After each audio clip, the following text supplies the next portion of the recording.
युद्ध कला मुझे सिखाइए तो कहा कि ठीक है। और परशुराम जी महाराज ने युद्ध कला, युद्ध विद्या, रण विद्या, शस्त्र और अस्त्र चलाने की विद्या सिखाने। कुछ ही दिनों में कर्ण युद्ध कला में पूरी तरह पारंगत हो गए। आज दोपहरी का समय था। कर्ण के जंघे पर परशुराम जी अपना सर रख करके सो रहे थे। उस समय आश्रम आज जैसे सुविधा संपन्न नहीं होते थे, घास फूस की झोपड़ियां ही होती थी, ऐसे गोल तकिए नहीं होते थे। तकिया का काम हाथ करता था या शिष्य का जंघा करता था। तो शिष्य के जंघे पर, कर्ण के जंघे पर सर रख करके दोपहरी का समय था, वृक्ष के नीचे परशुराम जी सोए हुए थे। अचानक एक जंगली कीड़ा कोई आया और उसने कर्ण के जंघे में काट लिया, बिल्कुल सुराख कर दिया आर पार। कर्ण को पीड़ा तो हुई, लेकिन उसको लगा कि मैं जरा सा हिला तो गुरुदेव जी की निद्रा टूट जाएगी, इनकी निद्रा में बाधा है, इसलिए वो धैर्य धारण करके बैठा रहा।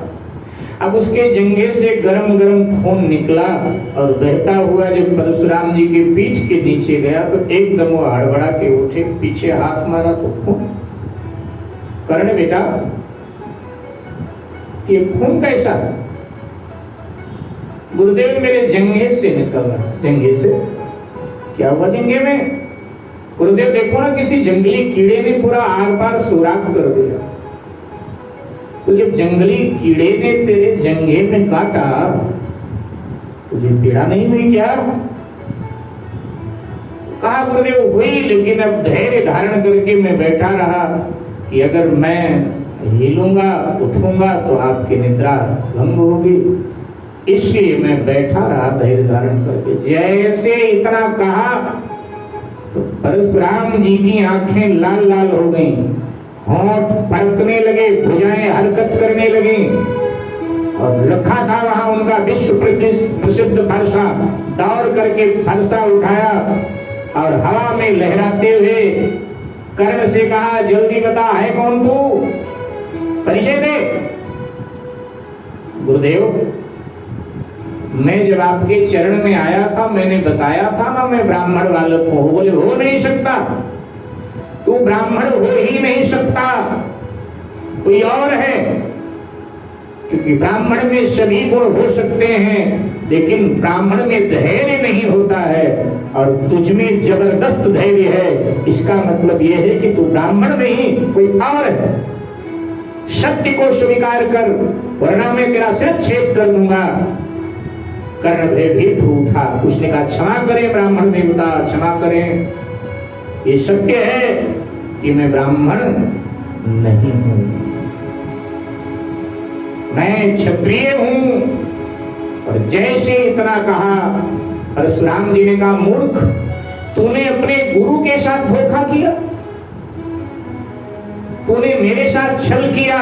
मैं श्राप दे रहा हूं, इन विद्याओं की, जो विद्याएं मैंने तुझे सिखाई हैं, इन विद्याओं की जब तुझे जरूरत रणांगण में पड़ेगी, मेरी सिखाई हुई समस्त विद्याएं तू भूल जाएगा।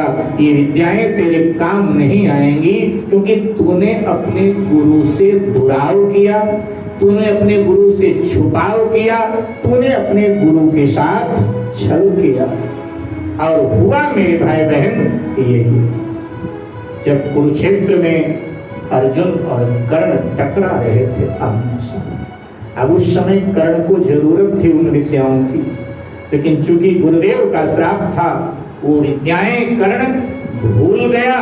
और आपको पता है कि वो अर्जुन के हाथों कुरुक्षेत्र के मैदान में मारा गया।